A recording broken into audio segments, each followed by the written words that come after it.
chemical or some hormone, and they will get trapped into this particular trap. So they are funnel shaped. That's why they're called as funnel trap. So you gather them here, and after some say some 15 days or 10 days, you can just take this out, go to the lab, and you can look for what kind of animals are present in your sample. Okay, now next is called as hand capture, right? So in hand capture, what you do is you actually go and you catch hold of the organism. Like now, this is commonly done for frogs, commonly done for reptiles, say snakes and lizards. So the herpetofauna specialist, they go to a water body or they go to a grassland or rocks, and they go and they catch hold of these animals, especially at night, okay, or immediately after rainfall when frogs will gather to a particular area, and maybe they will attract them to a particular area and then they'll go and catch them, or they will go to the animal itself and they will catch them. Maybe they will put some light, or maybe they will make some sound, okay, or maybe they will imitate a call of the opposite sex, and they will go and catch hold of the animal. So this is called as the hand capture technique, mostly used for amphibians and reptiles. Okay, now after you catch these animals, the thing to remember is, if you are counting it, if you're looking for the population, or if you are looking at the abundance, you should not repeat the specimen that you have collected. That's why you go for a technique which is called as marking technique. Okay, so you capture an individual and you mark it, okay, or you mark it visually so that you can monitor that particular organism, where it is moving, or which area it is going, right? So these techniques, called as wildlife marking techniques, are used to mark and identify individual animals in the wild, which helps us to study the behavior of that particular animal, which helps us to study the population changes, and which also helps us to study their relationships, or what we call as ecology. Now, these marking techniques can be visual, where you, if you must have seen, if you've been to villages, you have the cow, the goats, then the buffaloes, where they will mark that particular individual, so that this individual, based on the number or based on the barcode, we know the information about this individual. So you can do it for wild animals as well.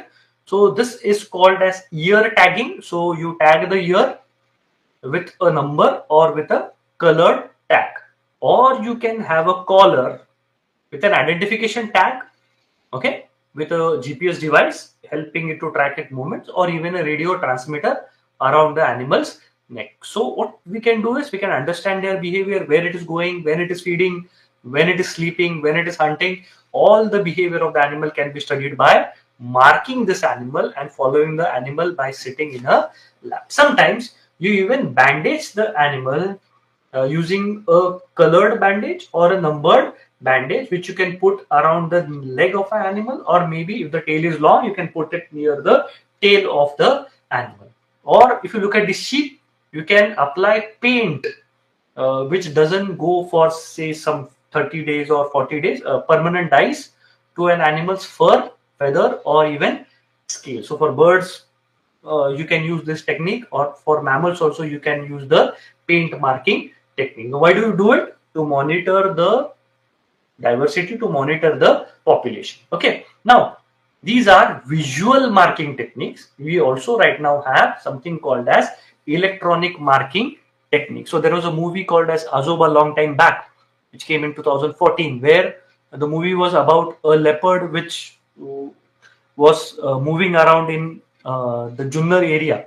So they were tracking it electronically using radio telemetry, where you attach a radio transmitter to an animal, allowing us, you PhD students, researchers like us, to track the movement of that particular animal. Now this is mostly used for larger animals, mostly predators, and you can also fit a GPS tracker to an animal, enabling us to monitor its movement and also what kind of habitat it is using. Say for leopards, nowadays leopards are also using sugar cane, right? So if a particular individual is using sugar cane, it is more prone to be found near human habitation.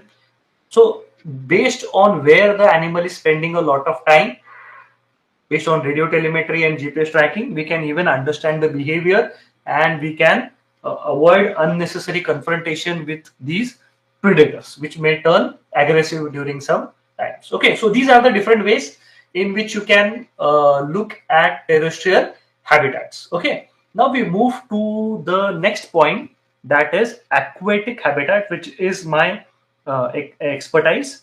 So I work on aquatic habitats. I work on permanent habitats, temporary habitats, small habitats. I also work on huge habitats. So if I'm working on invertebrates of habitats, these kinds of habitats, we have to monitor the diversity and abundance of these organisms in the water body. Okay.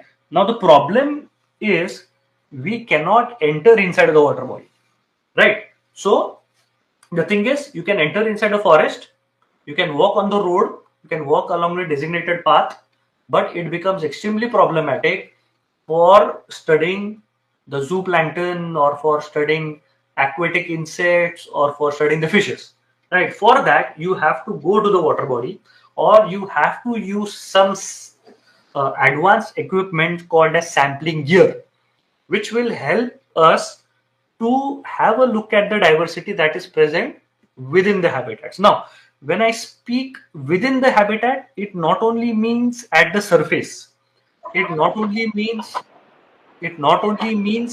near the surface, or it not only means near the shore, right? It also means from the center, it also means from the bottom, right? So if you are looking at benthic organisms, right, looking at surface organisms, right, you have to use different kind of equipment to do the sampling.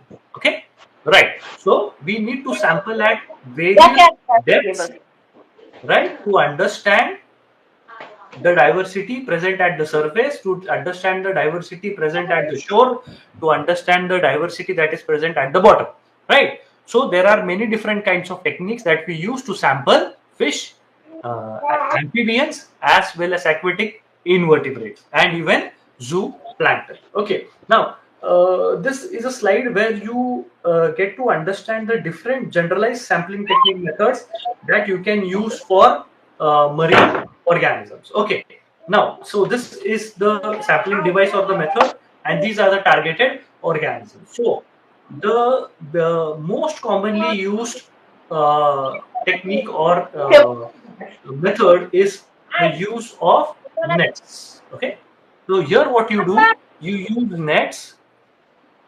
बघा कसं पकडून चालली आहे.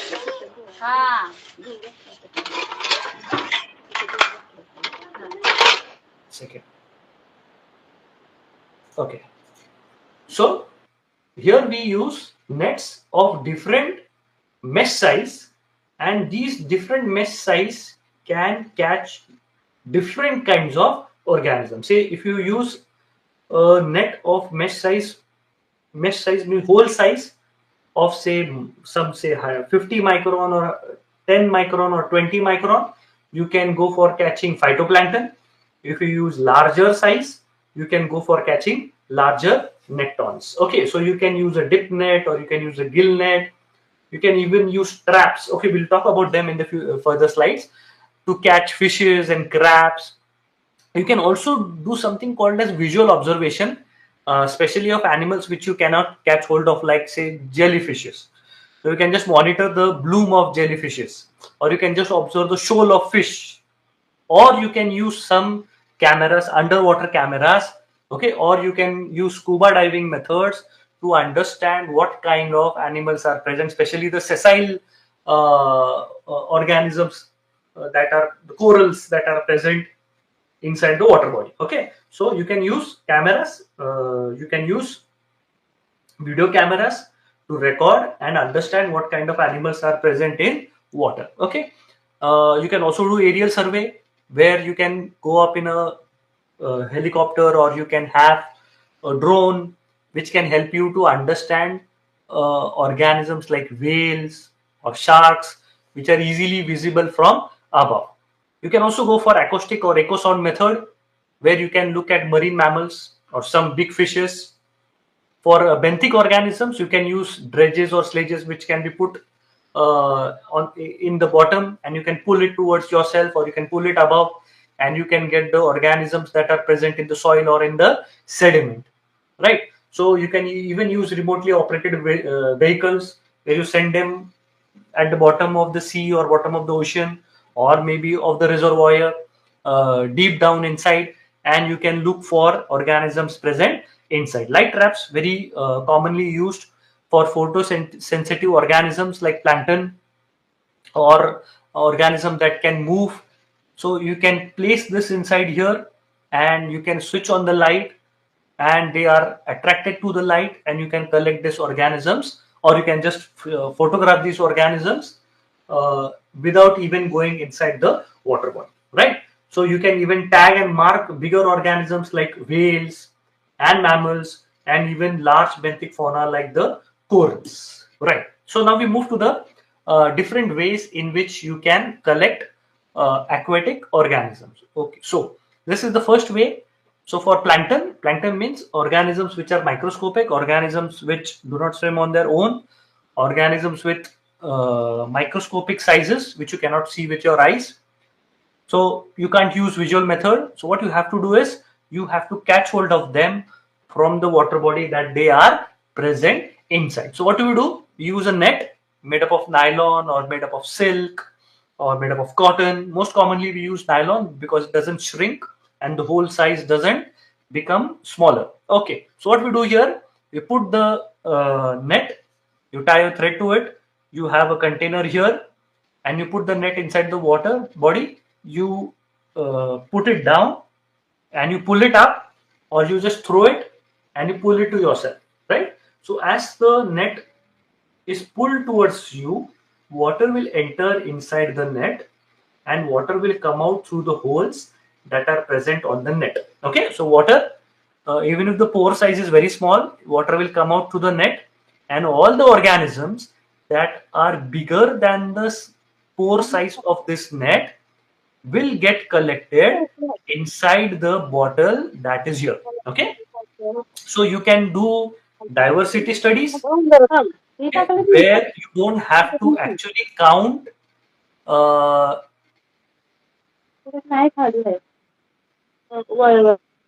where you actually don't have to count the number of individuals. You just have to understand the diversity, or you can measure a fixed amount of water and put it inside this net and then collect your sample, and that can help you to understand the abundance, diversity, as well as abundance of the plankton that you are studying. So you can use it for phytoplankton also, you can use it for zooplankton also. So based on the mesh size, you can choose your organism of study. So for example, if I'm looking at rotifers, I need a smaller mesh size net which will help me to collect rotifers which are very, very small. Okay, so they are around 80 micron and 100 micron. So anything bigger than 53 micron will be collected in the net and will get collected into the plankton bottle, which then you can preserve in the field, or you can bring it back to your laboratory and observe directly under microscope. For bigger organisms like cladocerians, you can use bigger mesh sized net.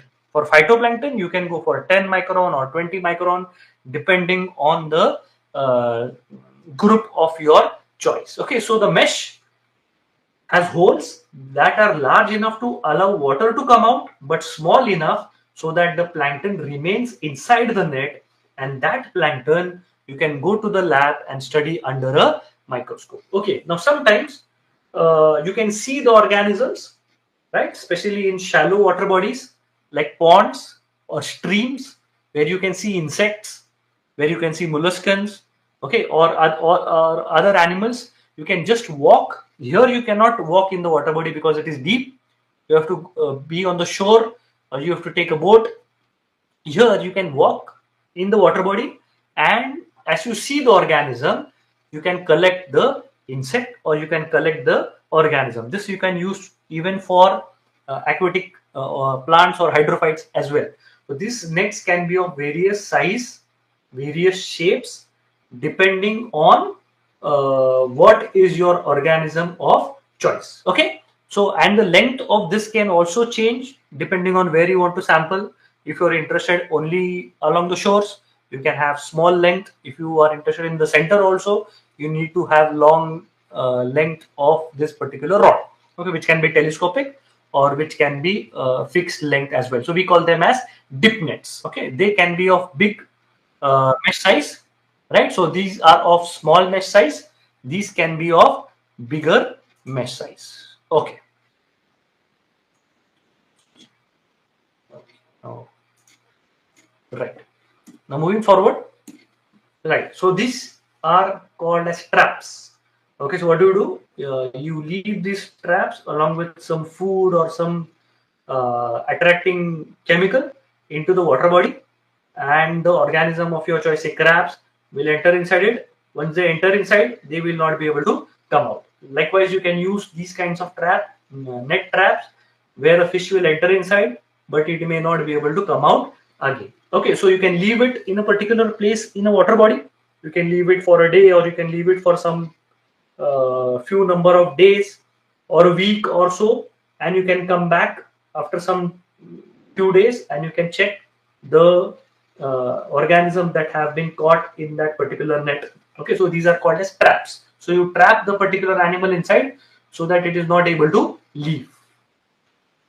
Okay, now sometimes what happens is, right, so this net, right, so if you are only interested in diversity studies, this net will help you if you go to a water body, right? And if it is difficult for you to carry a fixed volume container.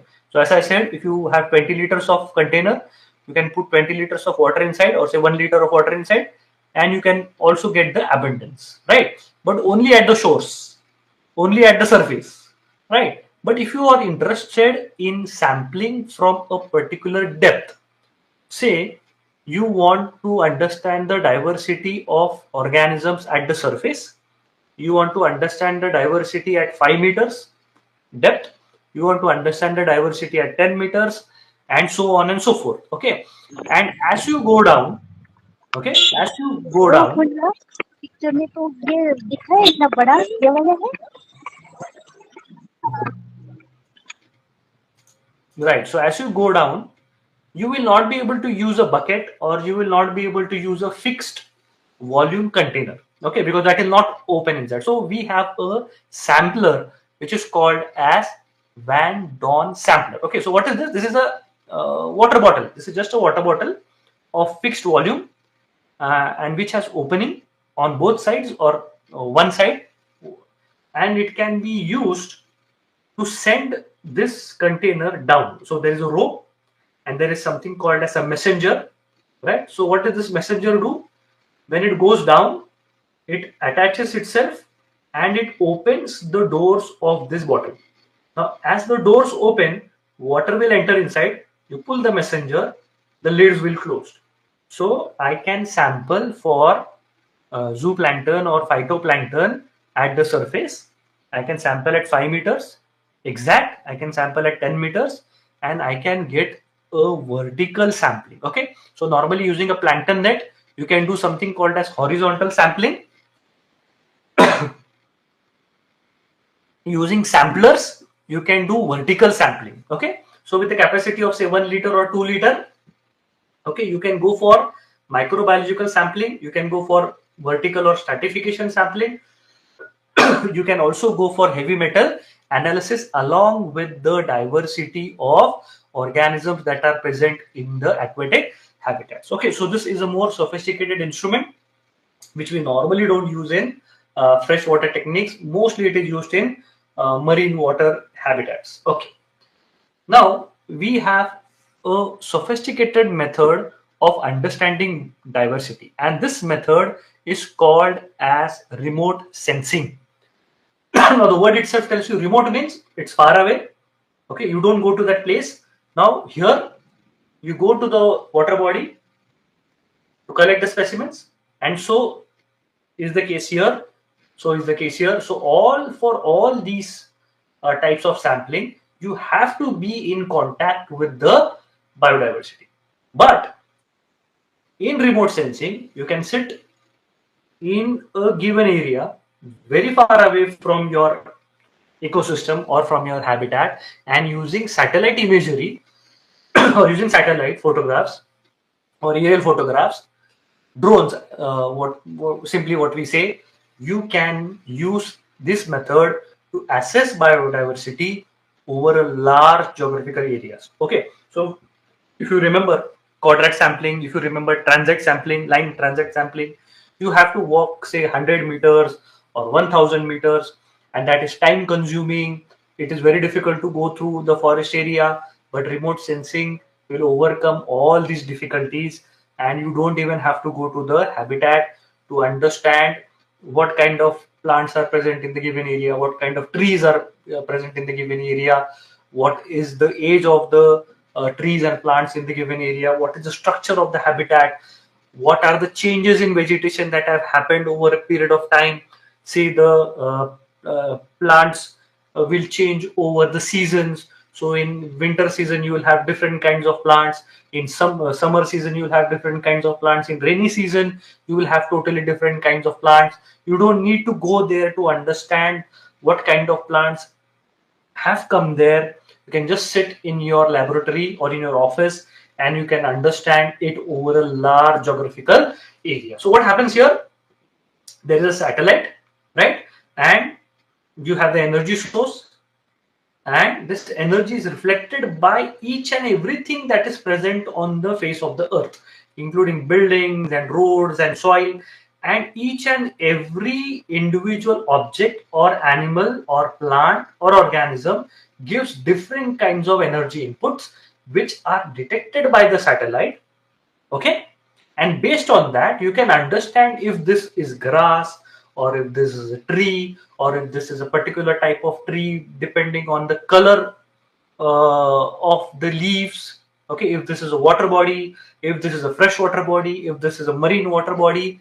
And via the processing station you can analyze, right, what kind of forest cover, you can analyze land cover, you can analyze the changes in vegetation over a large period of time. Remote sensing has been extensively used in botanical studies, used by forest officials to even understand what do you say, wood cutting by poachers, right? So it can also be used for something called as habitat mapping. Okay, so to understand the different types of vegetation and to understand the land cover. Okay, so what is habitat mapping? It's a process of identifying distribution of habitats in a specific area. Now these habitat maps can be used to identify and manage critical habitats for various species. Okay, so based on the number of species present in that habitat, based on what kind of plants are present in that habitats, you can make a priority area for conservation. Okay, so if the abundance is there, if the diversity is good, you can leave that area for the time being for conservation activity, so that you can concentrate more on vulnerable habitats and sensitive habitat. This can be easily done by using remote sensing. So if you look at this particular map of a forest, so this is the inset map. So you can see this is the buffer zone. This is the railway corridor which is passing through the area. This is the wildlife protected area, right? You can understand what is the forest area, what is the buffer area. You can understand, is it shrinking, is it increasing, just by looking at it from above, sitting in a laboratory. So that is the benefit of remote sensing, right? So you can use it for habitat monitoring along with habitat mapping. You can use it also for habitat monitoring. What is happening to this buffer zone? What is happening to the forest area? Is there any activity in this particular area? Are the trees being cut here? Are the animals moving from herd of elephants moving from this place, or is it moving from this place? Are they traveling out of the forest? Are they entering inside human habitation? Everything can be understood by remote sensing. You can even go for species distribution modeling. And based on SDM, we can predict distribution of species based on environmental variables. Okay. Next is very important thing that is becoming a very subject of many studies, is called as invasive species monitoring. especially plant species like lantana. They are increasing in aquatic habitats. Fishes, exotic species are increasing in number. This can be easily monitored from above, especially plant species can be easily monitored, and we can understand, is it becoming a threat to the biodiversity. So these changes in vegetation patterns can be monitored using remote sensing, and you can identify areas where invasive species are becoming established, they are increasing in number, and then you can develop strategies to control these invasive species and even prevent their spread. So you don't have to go to the particular ecosystem to understand, is it increasing in number or is it decreasing in number. Now this is also a very important application of remote sensing, where you can understand the forest fire incidences, you can understand the spread of forest fires, you can understand if it is getting extinguished at a particular area, where are the spots of the fire, and how to control and from where to control the forest fires. Forest fires are becoming a huge menace to the biodiversity, especially in areas, forest areas which are near to tourist destinations or villages, where people go into the forest areas and inadvertently or deliberately cause forest fires, which may result in drastic reduction of the biodiversity. So if the grass is all burnt away, if the trees and if the herbs and shrubs are all burnt away, the wildlife may also suffer because of forest fire. Remote sensing is becoming a great boon in understanding forest fires occurrences and also in controlling the forest fire. It is also helping us to understand and monitor wetlands, coral reefs in marine habitats, detection of wildlife poaching, especially with respect to animals like tiger, lion, and elephants, assessment of land use change. So if there is a forest, and is there agricultural practices intrusion happening near the forest, is there some tourism activity, illegal tourism activity happening inside the forest, this can also be understood by remote sensing, and all this helps us to understand biodiversity and protect biodiversity. We can also monitor water bodies, especially reservoirs and dams. We can have a look at their volume. We can understand if the dam is about to break, or any illegal activities happening near the reservoirs.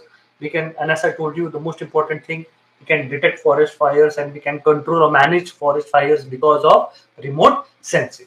And finally, we move to the latest innovation in biodiversity analysis or assessment or monitoring, that is called as genetic analysis. Very commonly, we call it as DNA barcoding or DNA sequencing, where we sequence a short fragment of DNA, even from a hair, even from a nail, or even from a microscopic animal.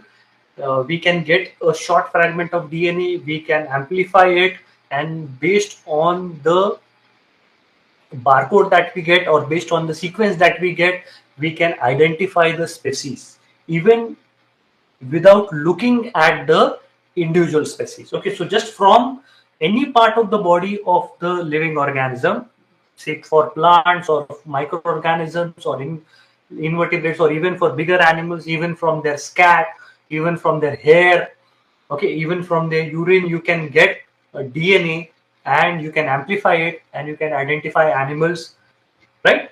Also, you can identify animals which are very difficult to be identified based on morphology alone. Okay, so in the end, I'll show you one example that we used, where we use genetic analysis to separate a species which was very difficult to be identified morphologically, right? So DNA barcoding, genetic analysis is becoming a great boon in biodiversity analysis and also for conservation. So what do you do here? We create something called as barcodes, which are unique identifiers, like what we get in the supermarket. So if you go to DMart or if you go to a Reliance store, they have a barcode for each and every uh, instrument or equipment or grocery item that is placed in their center.